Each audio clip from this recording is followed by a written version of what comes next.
sun's up. Alrighty.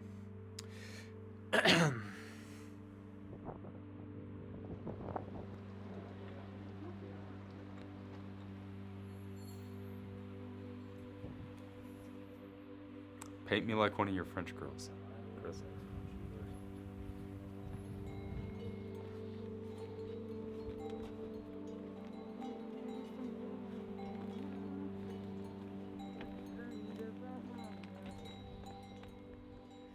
Tell me a little bit about kind of your position and like when I started first talking to you about Nepal and about going to climb Island Peak.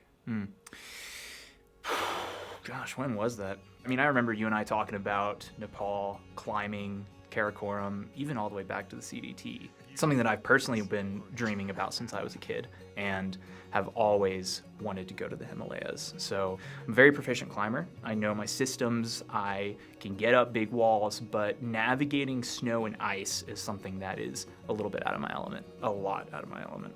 So yeah.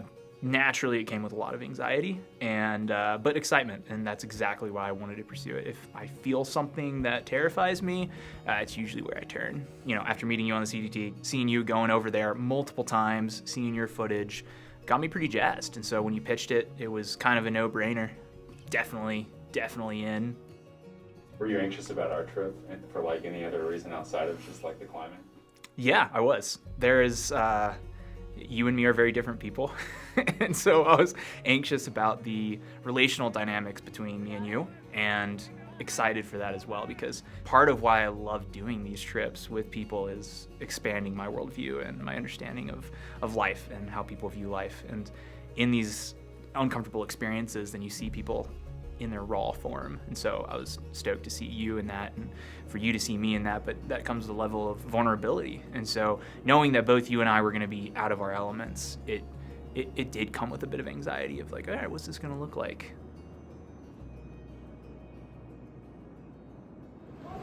There he is. Looking pretty sad. We made it to Kathmandu, but unfortunately Darwin's bag is missing with all of his climbing gear. And really all he has is his camera. I think I saw a spare pair of whitey tighties in there, but aside from that, he's kind of up a creek without a paddle until we find this bag. The absolute fear that I always have when doing any type of big trips, traveling with gear, is a bag's gonna get lost. And to that point, I've always been pretty lucky with the bag not getting lost, and my bag got lost. My duffel with all my gear was not at the airport. Hopefully it shows up. This is not what you want to do at 1 a.m. in Kathmandu. It was just instantly like, all right, here we go. This starts it. Well, I think you and G had both talked to me a lot about how open-minded you have to be in Nepal. I'd heard getting Nepal a couple times from you, but I knew that there was going to be some unknowns, and we just had to go in with an open mind. And do a lot of bags get dropped off here from the airport? the fact that your bag got lost is kind of like, all right, here we go, off to the races, you know? So that was a little terrifying, because it's like, this climb, like if we don't have that as the baseline of our climb, there's really no going forward from here. But really, you gotta just let it all go. And that's another really unique place to be mentally. Looks like we might have to be here for an extra day in the beautiful city of Kathmandu, because the airlines lost my bag with all my gear, all my equipment for climbing, trekking, my clothes, everything else. So yeah. Classic Nepal. Walking out of the airport for the first time was a fascinating experience. Everything is brand new. I had no idea what any of the signs said, no idea what people are saying. Feeling completely new and powerless is both beautiful and terrifying. For the first time in a long time. It's been a while since I've felt those emotions. Disoriented, I'd say. So much going on, just crazy bustling streets, tons of colors and sounds, and there's a dissonance in my mind, because I wanted to feel a connection to what I was seeing and experiencing around me, because it felt very much like home, where I grew up in Kenya and Nairobi, bustling streets, but at the same time it was a totally different experience. One of the things that I love the most, not necessarily just about the Khumbu Valley, but of Nepal, is in Kathmandu. There is a farmer's market that takes place in the morning near the village of Tamel. It's called Asan Tol. And at 5:30 or 5 o'clock in the morning, all these farmers walk in bringing these beautiful vegetables. And if you get there early enough, there's still mist rising from the streets, and going in and just wading into this scene that feels like it's probably been taking place for 500 years. And then afterwards to go to a stupa that's nearby and with the locals circumambulate around and around, that to me was one of the most sacred things for me.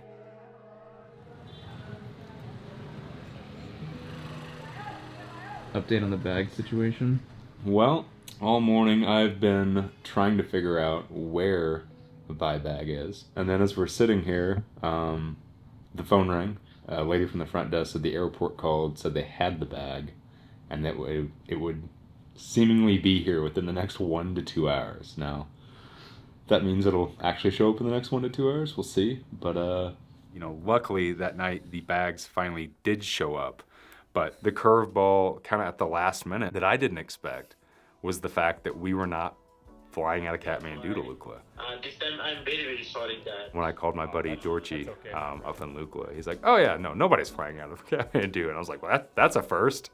And we found out that we had to take a super long drive in a cab to get to another town, another city called Ramsham. We're on a tight schedule. We only have so many flex days, and now we have to factor in another day to get all the way to this other place that we had no idea about. So woke up at 1 a.m. Another 1 a.m. start. Knowing that it's a 5-hour drive, and we're realizing even if we leave now, we're gonna get there pretty much right at the time that our plane leaves. And we might only get one shot at this. We had a flight at 6:30 and got here, and they just said, 3 hours later. Literally, they just said 3 hours later. That was it. You think we're gonna fly? I've been seeing a bunch of planes taking off and hoping so. Got a window. I remember you and I talking and being like, there's a very good chance we might not get up into the mountains. And from Ramashop, let's just go somewhere else, you know? If there's just a hint of bad weather, too strong winds, rain, anything, they cancel all the flights. Unfortunately, they kind of wait to the last minute to cancel all the flights. And I learned that first year because I'll never forget, G and I went and sat in the airport for multiple days. The first day, it was upsetting. The second day, it pissed me off. The third day, I was just like, I just don't care anymore. We've just been laying here in this room all day. Probably are gonna have to wait until tomorrow to go. Let's just hitchhike around the country, freaking go to India. Let's do something fun, you know? And I think that was a flip of a switch in my brain of all right, we've done all the planning that we can do. That's just how it is. You just have to approach an adventure with an open mind and let things play out as they may. Got here at 6 a.m. and it is now 2 p.m. I don't think we're going anywhere. No, we're raising a family here. This is where we post up and live.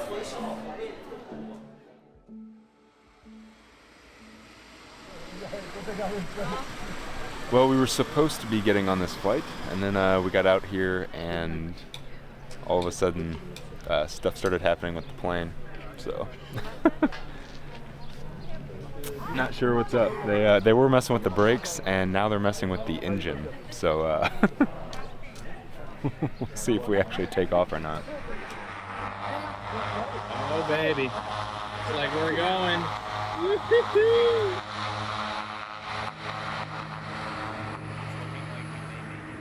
You're flying up to Lukla. It's considered the most dangerous airport in the world because you just land on this extremely short runway that's slanted down to a drop-off in the mountains. From my perspective, I couldn't really see that we were approaching Lukla, and so I just remember looking out the window and the clouds suddenly burst open and there was a hill, and suddenly we were there and then we were stopped, and it's like, oh my gosh, all right, cool. That's terrifying. Walking into Lukla, getting into the villages for the first time, it's almost like you enter another world when you go up into the mountains. There is just an atmosphere of just comfort and excitement and adventure, but really just peace up there at the beauty of it all, at the tranquility of the mountains around you. And so stepping out of the plane, it was still chaotic, but it was a night and day experience to landing in Kathmandu. This time it was cool to go back to Lukla because it kind of felt like going home because I had been there before and like everything just feels really familiar. Like, you know, you go down that little walkway, you see Dorothy's house, like at least I knew what place it was. Like seeing it for the first time is like really comforting because you're like, oh, this is like my little home here in the Himalayas. Dorchi is just this super, super sweet, positive, like has a non-stop smile on his face, just like mouth full of teeth. So, namaste. It's me, Dorchi Sherpa. I born in the eastern part of Nepal, the remote area. It's called Khotang district.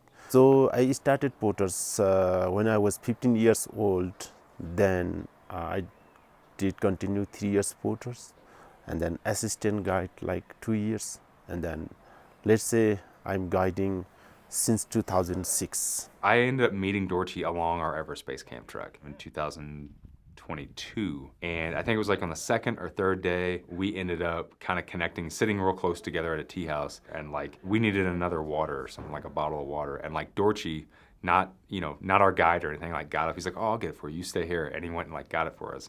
The second year I came up there, we found out where Dorchi's tea house was in Lukla.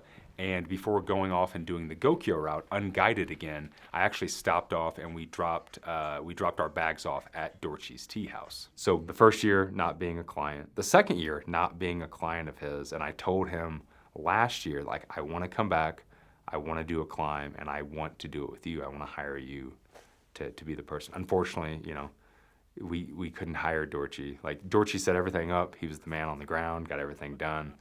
But he ended up having another client that he had to work with, so we didn't sadly get to do the climb with him, which is what I wanted more than anything. The experience of having developed relationships with the people who happen to be working in the realm of, say, a trek or an expedition of mine have been some of the most rewarding relationships that I've had. People who they're not working for you as a porter or as a cook or as a somebody to kind of be in servitude to you. These are really equals who are out there making a living. And to me, I never look at it like there's any levels to it. Climbers from the international and all who come to in Nepal for the mountaineers. So I know the good relationship. So I want to make good relationship also for tourism. We weren't able to climb with Dorchi, and that was the original plan that I wanted. But Dorchi put us in good hands, a guy named Erkin. He was Dorchi's brother-in-law. So it was nice to still be in the hands of like that family and have that connection of somebody that I knew. And Dorchi knew that. He entrusted him to take us to the top, which I thought was really sweet. Like Dorchi could have found any other random Sherpa to be our guide to the top, but it happened to be somebody that he was actually connected with. So coming out of Lukla, we had to stop and get the Trekker's Pass, which allows us to kind of go through this whole region and get up to Island Peak, and then we also have our permits for Island. So the plan is we're going to be on EBC up until Pariche, and then we'll break off from Pariche and then head towards Chikung, I think is how you pronounce it. And then from there, we'll actually go to Island Peak Base Camp. And that's where we'll meet up with our climbing guide or our climbing Sherpa to do our climb. So yeah, onward into the Khumbu Valley.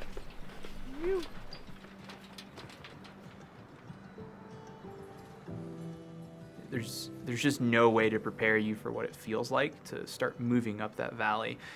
Part of what makes it so special is everywhere that you start hiking to, the only way to access it is either by helicopter or by foot. And so as you're going up, the further you go up, the harder things are to access, and the sense of remoteness just kind of keeps building incrementally. But in that, you're very frequently passing through these villages and these towns, and able to just pop into tea houses whenever you want. And the rich cultural experience of that is unlike any other trekking trip I've ever done. Yeah, I think I'm going to appreciate that 0 degree bag tonight. Yeah. Yeah. Yeah, it should be pretty chilly up here. Yeah. We ain't ultralight anymore, baby. Nice to be back here. Last year we tried to make it a goal to not I try to make it a goal to not stay at any of the same places that I stayed at the year before when I was up here. But this year, like, I was like, oh, we gotta stay with these people. Yeah, it's so good to be back here. And it's nice to just kind of get into these tea houses and relax. Yeah, different experience, different than the AT, different than the PCT or the CDT. I think whenever you get like so accustomed to through hiking, you know, it's like you're just constantly going, or like trying to get as many miles as you can in to the end of the day. So like rolling into camp at dark just so you can get the miles in. But here it's like, oh, it's 3 o'clock. Like, let's just stop. Let's just hang out. There definitely is some dissonance. It's like we're on a backpacking trip, but it feels very different than my usual mindset. Right. Yeah. Going into certain tea houses and gone there many times over the years, going back to 1993, and going in there and feeling like I'm home with people that really care about you, that recognize you. Despite some of the hardships they have, I find this openness, this happiness, and this acceptance of life, like this visceral element to life, the difficulties of it, always welcoming you into that. And hopefully with the idea that we're giving something back of intrinsic value.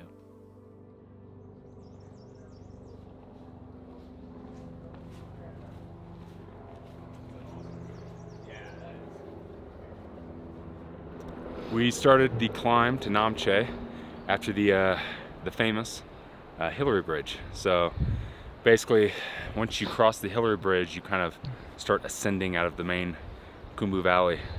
And then basically the next stop at the top of the mountain here is Namche Bazaar, the famous Namche, which we're going to stay there tonight and then stay tomorrow to do some acclimatization. 90 minutes above the river, I crested a broad ridge past a matrix of rock wall yak corrals and abruptly found myself in downtown Namche Bazaar, the social and commercial hub of Sherpa society. Situated 11,300 feet above sea level, Namche occupies a huge tilting bowl proportioned like a giant satellite television dish midway up a precipitous mountainside. More than 100 buildings nestle dramatically on the rocky slope, linked by a maze of narrow paths and catwalks. Very much burned into my brain from reading Krakauer's book back in high school. I remember him talking about arriving to Namche for the first time, checking in at the Khumbu Lodge. It's really the start, it's the gateway of what becomes just every single day gets increasingly more grand and extreme and beautiful, and that vision that you have in your brain of what Nepal is and what it's like to go to those mountains.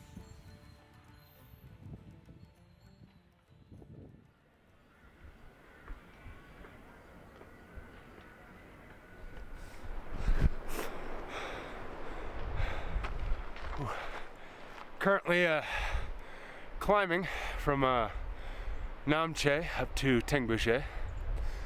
And I've done this climb before, but I tell you what,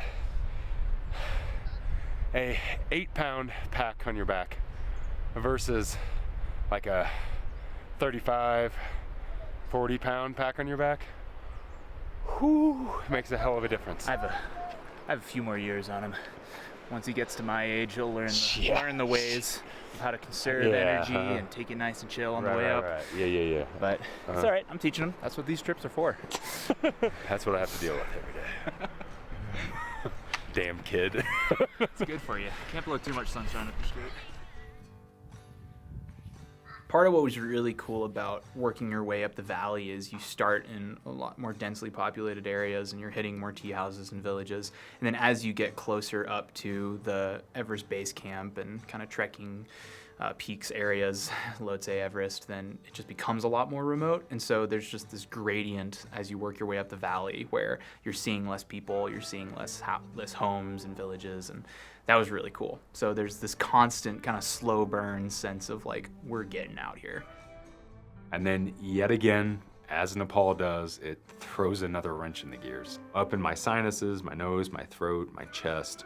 And instantly, I already knew what it was. Like, I had heard people talk about tons of times the Khumbu cough. The famous Khumbu cough, like, that gets you because of the smog, the dryness, the elevation, all of that. Yeah, I mean, getting sick on the third day is a bit gnarly when you know you're going to be out there for 2 weeks. But, I mean, I've hiked with you before. You've seen me in rough places. I've seen you in rough places. So I knew you were going to push through, but that was definitely like an eye-opener. Like, all right. I have a high threshold for being uncomfortable. So I was just like, oh, I'll just stomp it down. I'll be all right. I'll just deal with it. A little bit stubborn. Yeah, a little bit stubborn. Just a hair. Just a bit stubborn. Not much. So yeah, I dealt with it the best I could.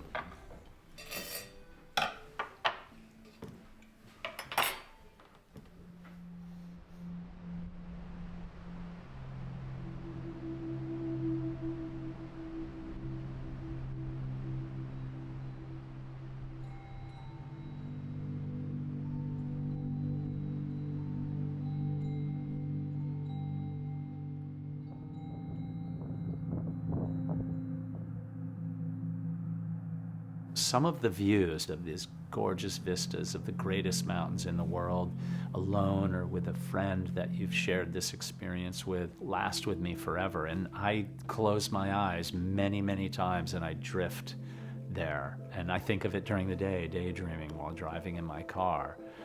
And I cherish that the most of anything. That's the reason that I always wanted to go back.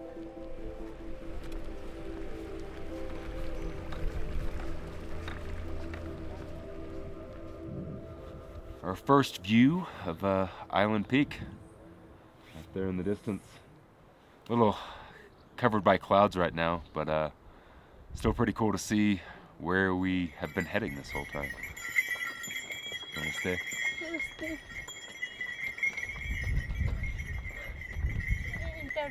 How you feeling physically? Physically, getting better over the last couple days. Had one hell of a head cold. You can kind of still probably hear it.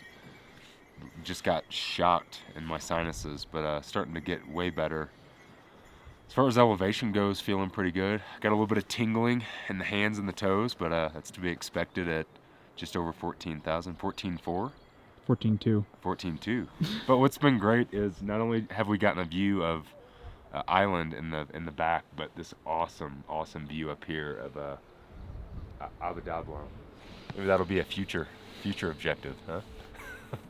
We go up to sit down to get kind of our first view of Island Peak, and then Torchy just kind of pops out of nowhere, as he does, which was cool because like the first time I met Torchy, obviously I didn't know him. It wasn't like in Lukla. It wasn't at his tea house. It was randomly, you know, at a different tea house in a different village in the Khumbu. So it was really cool to run into him. So it was really like almost kind of magical and serendipitous that he happened to meet us right there, like literally the exact spot of like, at that point, we go this way and everyone doing EBC goes this way, which was really cool. It was really nice to just kind of go and be able to just like have a drink with him, have tea with him, sit down and just talk to him about what we were doing, what he was doing.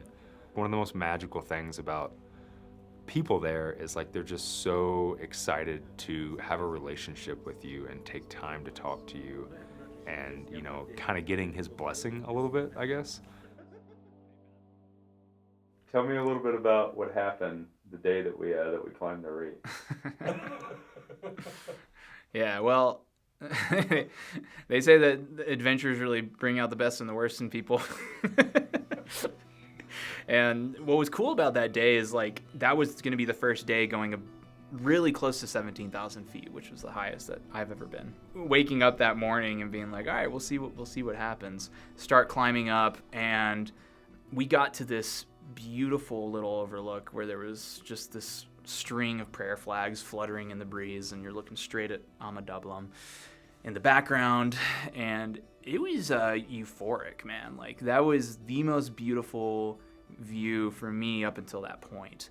And I was taking some photos in the background of a clip that you were trying to shoot, and you kept hearing my shutter button go off in my camera, and you got a little pissed off at that. Is that what it was? Yeah. I thought it was because I was talking shit about the people that were being loud. I thought that's why you got upset. No, dog. No, it's because in the back you're taking a video, and in the background I'm taking a photo, and it's going click, click, click. Yeah, and you're like, Dang it, dude, come on. And in my mind, I'm like, are you freaking kidding me, dude? This is one of the most beautiful places in the world. This is one of the most beautiful places I've been. And you're copping a bad attitude right now, you son of a gun. Oh my gosh, dude, I was pissed. It was just the way I reacted. It was so bad. Because we're approaching 17,000 feet, which things can start happening above 14,000 feet or even approaching 14,000 feet. AMS symptoms can come up. And you really don't want to be leaving your partner. That's what I thought. Be 100% honest.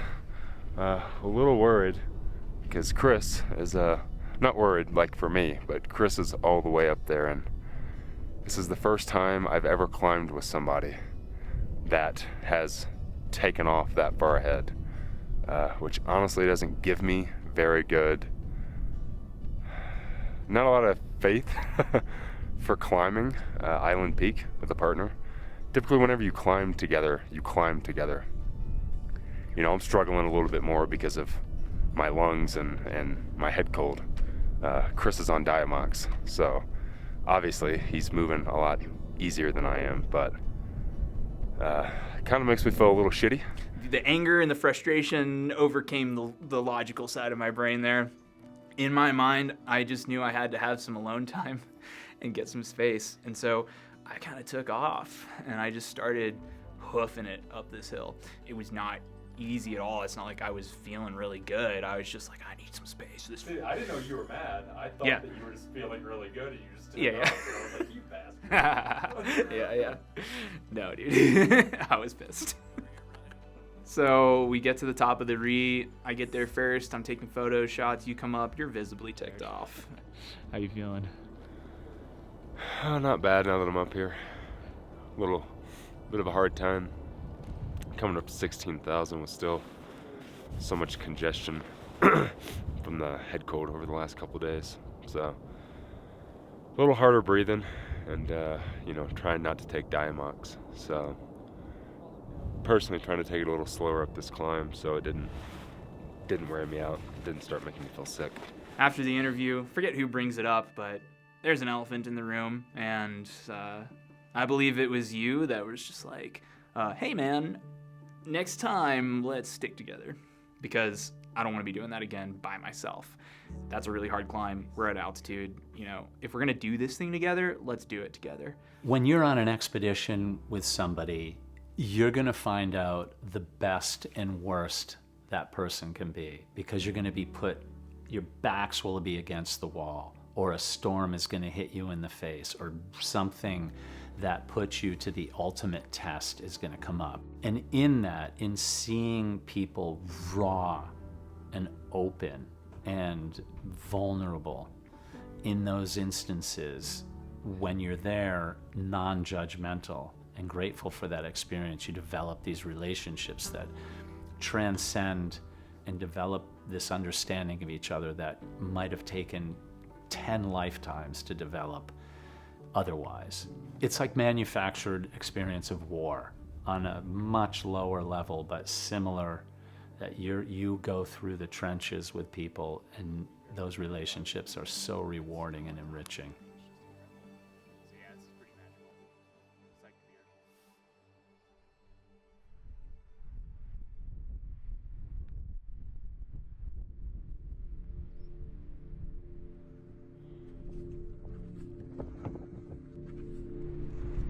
A little bit of a slog today. Yeah. Surprisingly, the easiest grade we've had in a long time, but around 15,000 feet still kicks your butt. It was a lot harder than I anticipated to get all the way up to base camp. It just struck me how much of a mission it was just to get to the base of the climb, compounded by the fact that we're carrying all of our stuff, and as you go higher, you're also ascending to higher elevations than I've ever been. And you're still having to just push on, carry all your stuff, knock out miles throughout the day. So your body is just slowly getting worn down. And then in the back of your mind, you're like, this is the approach, dude. We're not even at the climb. The climb's gonna kick our ass. So that gets to you. You're like, man, we're out here, What's it been like to schlep all your crap up here yourself? Horrible. No. It's good. It's good. You know, it's uncommon. I feel like every single day we get really weird looks from people because it's so common here to have a porter carry your stuff, whether you're climbing or you're just trekking to Everest Base Camp. Nobody really ever carries their stuff. I mean, not even like the big climbers doing Everest or anything. So I think it's really important for Chris and I to, you know, carry our stuff up for this first climb in the Himalayas. All these years of through hiking and, like, you know, carrying your stuff every single day for months on end from end to end of the trail. Just like a pride that comes with it. So I think hauling this super heavy load all the way up to our base camp, and then, you know, summiting with our packs and stuff, I think is probably pretty important to both of us. I mean, people were definitely asking us, like, hey, you carrying all your stuff? You know, you can have someone carry that for you. And we're like, oh, we know. We don't want that. And so had some, you know, funny conversations, but, like, I never really felt judged. And part of what kind of assuaged that was talking to some of the Sherpas and just openly asking them, being like, hey, what's it like for us to carry our own stuff? Like, what are the implications of that? And them being very, very kind about it and being like, no, you know, we think it's cool. We're stoked to see you putting the effort in to battle up into the Khumbu and climb this peak. We think it's rad. Some client, they pay to the already agency and they arrange to porter here. And some client, they do the themselves also. And this is also not bad because if they can carry, so why they need to charge porter, they need to charge guide? Because the local government also they decide it. So who come to without porter guide also, still they can come. And this is also good for this Sherpas community and for the hotels, tea shop, whatever. And obviously for the whole who involved with the tourists. I don't think that carrying your own stuff necessarily puts them out of work. I think that's really cool because that's a real respect thing. But if they're working and they're with you, you just treat them like they're your brother. Treating them like someone that you really genuinely appreciate because they're there making your lives so much better. And it, in my opinion, it lifts them up a little bit. Jeez. Khumbu cough. The original plan, before we got set back a handful of days, was to go up to base camp and then kind of start climbing tomorrow. But because of everything, it's funky. We're kind of off schedule. Our climbing Sherpa isn't here, so we're trying to figure out where he's at and when we can go to base camp, how long we need to stay here, if we need to go do this hike. Yeah, I don't know. I don't know what we're doing today. We're gonna go climb up to 18,000 feet for acclimatization, or we're gonna try to figure out how to get up to base camp, which would obviously be acclimatization. I don't know what we're doing. It's tricky because we are looking at the weather, and Friday is actually a better weather window. It looks like a much clearer day with less wind. Saturday is a little cloudy with some wind, which may actually prevent us from climbing. And we feel good enough to kind of push on to base camp and climb on Friday, but the itinerary has us sticking around here, and we also are waiting for our guide. And then to compound the issue, we fly out on the 2nd, which means we're only going to have like 2 days to get down to Lukla, and it's just going to be hauling bacon. It's tough. Yeah, I don't know. I think it's gonna be okay for us to be up that high for acclimatization. Like, that's still gonna be very beneficial to be up there at 16. Yeah. You know, and if we were like, oh, let's gun for the summit like right now, then I think that would be unwise. Yeah. But as long as we get moving soon and spend like I think so too, most man. of the day up there, then I slept good last night. Yeah. Like, I was talking to that other couple, and they said that last night they both slept like shit. Really? Yeah, Oh, they said they couldn't sleep. I slept like a baby last night. Yes, I slept for like We slept, 12 hours. yeah, like we both slept good. We're both feeling good.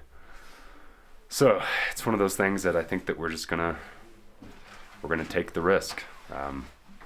One thing I'm a little concerned about is I haven't been able to charge my stuff today. Oh, that's not what I thought you were gonna say.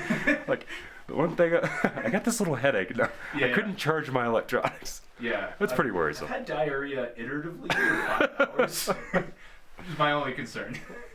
So you can see our priorities are are pretty on point. Yeah, in the end, we were able to talk to another Sherpa that was there, talk to a couple other guys, and we were actually able to radio ahead to our climbing Sherpa, confirm that that would actually work with him and get his opinion, see if he thought that that was a good idea. And pretty much everyone we talked to said, like, hey, if you're feeling good up to this point and you did the other Ri from Dingboshe, then I think you're gonna be all right. So yeah, after a bit of discussion, we decided to kind of go for it. Yeah, getting up to base camp was just, it was a different experience. Seeing the backside of like Everest and Lhotse and all these mountains was a totally different experience. That whole valley was really wild. And then, then you start seeing the tents. You start seeing the famous base camp tents, right? For the first time. Like those bright colored yellow, orange tents just kind of sitting out in the middle of nothing in this big valley. Then it was instantly like, oh yeah, we're gonna go climb a big mountain. Oh wow. It hadn't really set into like that point. Like you start seeing the base camp tents and then it sets in of like, oh yeah, I'm not just gonna trek up, stay at a tea house tonight. We made it to Island Peak Base Camp. Currently sitting at just under 17,000. And as the name implies, we are right below the base. Or I guess we were at the base of Island Peak. So as soon as we got here, they fattened us up a little bit, gave us a bunch of food, a ton of pasta, just kept piling it on.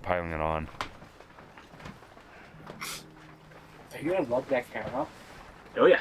Really? We finally met up with Erkin, who is our climbing Sherpa, and now we're in our tent. Take a little bit of a nap before we do some kind of last minute training. Yeah, so I think both of us are feeling pretty good. I have some pressure behind my right eye now. Yeah. Just started. Well, maybe I spoke too soon. I'm feeling decent, aside from the whole Khumbu cough, and it's kind of congestion, but it's good to be up here. Hopefully we can get in a little bit of a nap, get some training in. I think we're going to be putting on our boots and crampons, doing a little bit of stuff with Erkin. And then, from what I understand, it's just kind of a back and forth. It's eat, take a nap. Do something, eat, take a nap. And then, probably not going to get a ton of sleep at 1 a.m. Midnight or 1 a.m. is whenever 12:30. It's when we kind of officially get up and start everything. So, it's going to be interesting, for sure.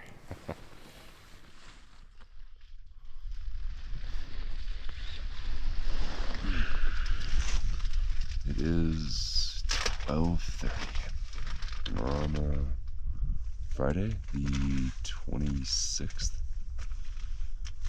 And, yeah, time to go climb a mountain.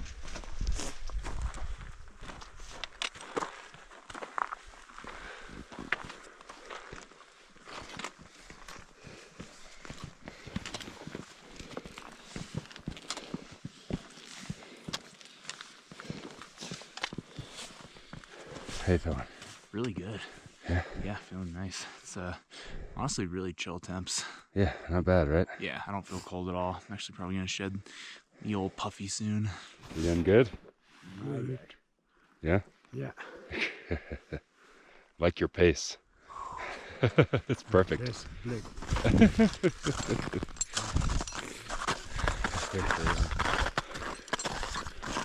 We hit the glacier, got our crampons on, and now we are headed up the ice.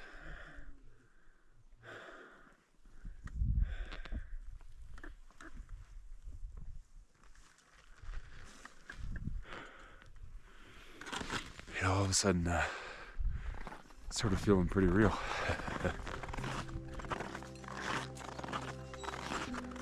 We just hit 19,500 feet on the main part of the glacier. But that is what we have ahead of us, all the way up that wall. As the sun came up, we hit crampon point, threw on the crampons, and that's when it kind of started to get real. And just this, curtain is pulled back, and you're looking at these majestic mountains. You're looking up at the Lhotse wall, and truly majestic. And it's like you started, the last thing that you remember visually is your tent, and then you suddenly see this other world. You're standing on a glacier surrounded by the most majestic peaks in the world, and truly nothing to compare to that. They have such a presence to them. And I think it's magnified by the fact that it is such a challenge to just climb this 20,000 meter peak, and you're looking up and you feel like you're not even halfway up Lhotse. You're just staring up at 8,000 meters, and it demands respect. And I was humbled staring at that. As far as like the actual climbing portion, it was a good deal more technical than I thought it was gonna be.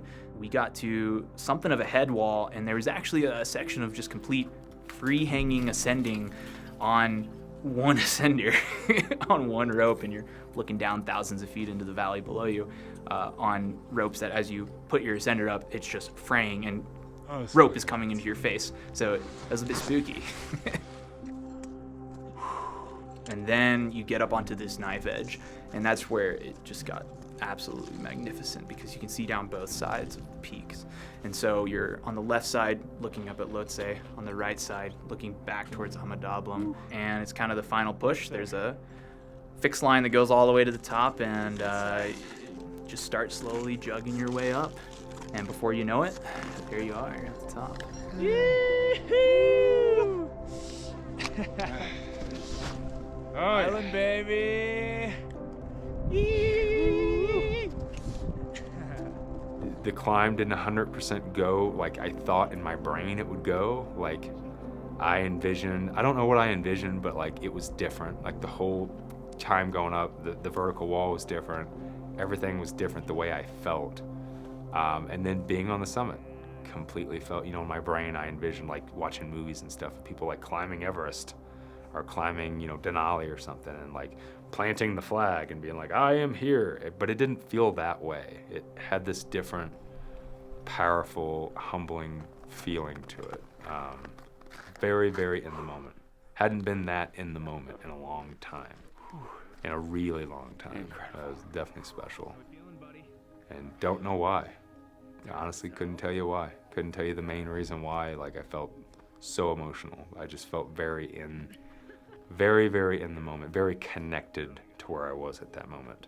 Standing there, connected to you, connected to the mountain, connected to that scenery, that valley, everything. It was just like, it was a part of everything for a second. And it's been I don't know when else I've ever felt like that. So, yeah. I didn't at all have this sense of conquering anything. I felt like I had conquered a lot in myself.